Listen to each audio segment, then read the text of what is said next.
it seems like you have a great respect for the craft of acting, staying in constant study from Chicago to London. What is the biggest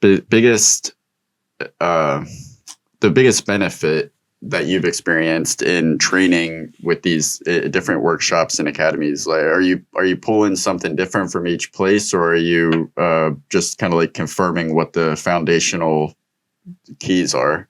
I'm definitely a person who kind of pulls what works for me from everything that I do, because I don't know. A lot of people I know can do like one method and that works for them. But I think for me, the biggest change and first of all, I've learned the most from being on set and seeing really big actors mess up, because it was so freeing for me to be like, because I'm such a nerd and I'm such a perfectionist, and my whole life I've just had this, like, you want to do it right on the first time, you want to be great, you want to please authority, and seeing people mess up, it's like, oh, it really, like, it is play. You can try things and you can fail, as long as you trust like the director and editor you're working with, because you don't want them putting that in there. But I think that has been the biggest thing that I've learned overall, because I was so scared before of just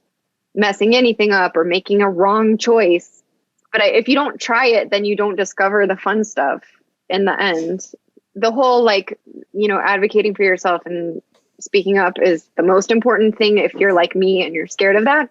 But even things, I don't know, RADA in London was just life. I felt like I was at Hogwarts. Like, everyone that taught was so whimsical in the way that they spoke and moved, and what we did in class felt like Hogwarts, like all the movement classes and the exercises we did.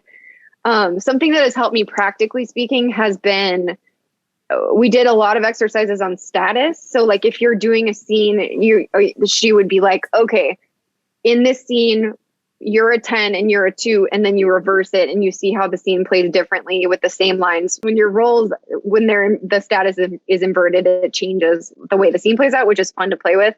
And then from a memorization perspective, we did this thing where it sounds weird, but it works. It's like, you go through the script. First of all, you never say it out loud as you're memorizing, and then you kind of mouth all the words as you're saying it. And whenever it says you physically touch yourself, like you point. And then if it's you like, every object in whatever room you're in is like, this is, my makeup brush is the person I'm talking to. My water bottle is the village that we're talking about. So anytime you reference it, it places it creates like a memory palace for and sort of a spatial awareness of the scene before you actually really work on it. Yeah. And it, for some reason, helps me remember. Okay. Also, subtext to me is everything. Like, every time I have a script, I break down what I think you're really saying below, like just do a line down and write what it is. And that helps so much, because it's then you really know what you're feeling and saying and you're making it your own. So you're making like a choice. So you're not doing the same thing everybody else is. I just feel like every 13-year-old girl that wants to be an actress just heard what you just said. Like, I'll just model.